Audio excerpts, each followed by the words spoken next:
I think that what is interesting for us is the way we look at these places, the lens, the architectural lens we use could be used on any other place, could be used on a public place in a city, on a building of, you know, shared community whatsoever. I mean, when you live next to your neighbor and you do have some shared spaces, you do have to organize in a certain way. So sometimes it's easier, sometimes it's more complex.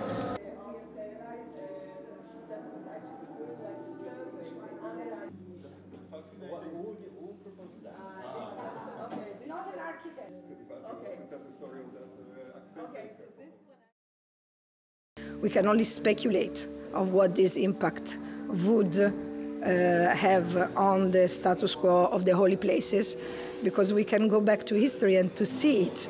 But today we are not able to give a clear response to this. What we know that sometimes political events have a very heavy impact on the status quo of the holy places and vice versa.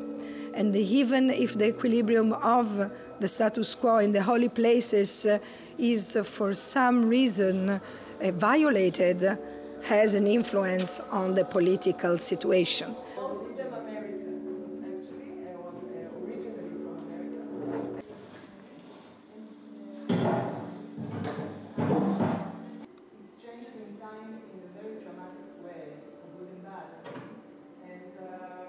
We have to be aware of the political issues in order to make buildings which protect, insofar as we can, the status of the human being in the world. That's a very general statement, but architecture does have a political agenda which is maybe not specific to the political parties or whatever, but it's a social agenda. It's a deep social agenda which has a deep political implication.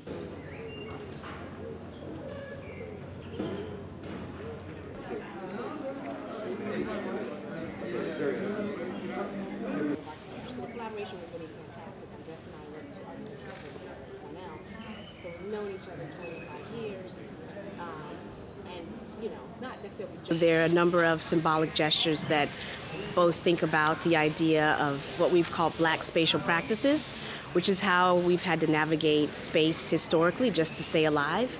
Even in contemporary contexts, if we're running, we could get shot by the police. If we're sitting in our car, we can be killed. If we're loitering, if there are too many Black people together, if we're in Starbucks, we can be asked to leave. So it's not a far-off notion, even though it has a long history, that there's always a place that we're not supposed to be. And so in translating that to the Biennale and to the courtyard, really thinking about what it would mean to have these loopholes or these pockets of retreat. So we borrowed from two historic figures, Harriet Tubman and Harriet Jacobs, to think about Black women in particular, and think about just moments of pause or moments when you have to keep on the run, or what we're calling fugitivity. So this idea that you have to be agile and move through the space.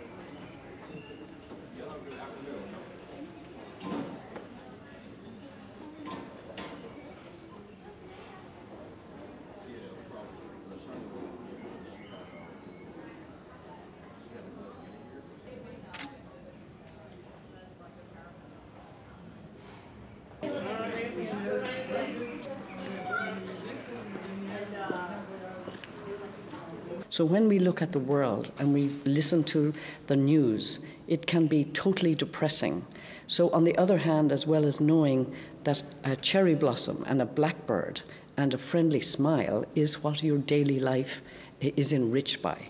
So we have many benches here in the Biennale so that you can sit with a friend, that you spend time, and like the slow food movement, that you realize that a full moon over a lagoon in Venice is probably one of the most magical experiences of a human's life.